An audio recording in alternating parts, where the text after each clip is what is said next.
Mos konstituimi i institucioneve të reja mund ta dëmtojë pozicionin e Kosovës në proces të dialogut me Serbinë, kanë vlerësuar përfaqësues të partive që ishin në opozitë mandatin e shkuar.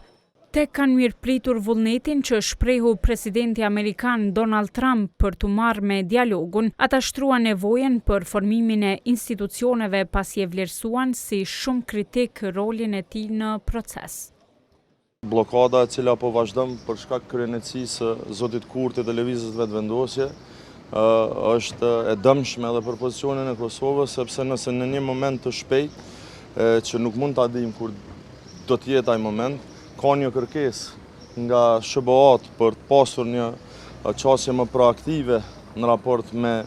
marrëveshjen potenciale ndërmjet Kosovës dhe Serbisë, dhe nëse ne nuk i kemi institucione të konsoliduara,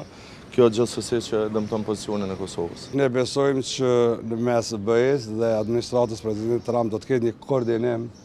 sa i përket krejtë rrugëllime, por mbi gjitha roli i tij është i veçantë. Pesha specifike e qëndrimit amerikan dhe roli i presidentit Trump në procesin e paqes dhe në përmbylljen e shëndërtimit në Kosovë do të jetë kritik, kështu që do të më bëj gati. Edhe nën kryetarja e vetëvendosjes, Albulena Haxhiu tha se roli i SBA-s është i domosdoshëm dhe se qeveria në detyrë ndan të njëjtin synim me të për normalizim të marrëdhënieve Kosovë-Serbi.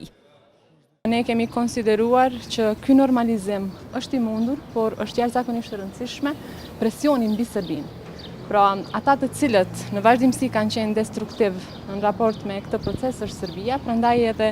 ka qenë jashtëzakonisht e rëndësishme dhe është tejet e rëndësishme që ky presion të vendoset mbi Serbinë. Të dielën, presidenti Trump në reagimin për situatën mes Izraelit dhe Iranit e ka përmendur ndikimin e tij gjatë mandatit të parë në arritjen e marrëveshjes mes Kosovës dhe Serbisë. Ai ka thënë se konflikti në mes të dyja shteteve ishte gati të shpërthente në luftë dhe se çështjes do t'i kthehet sërish.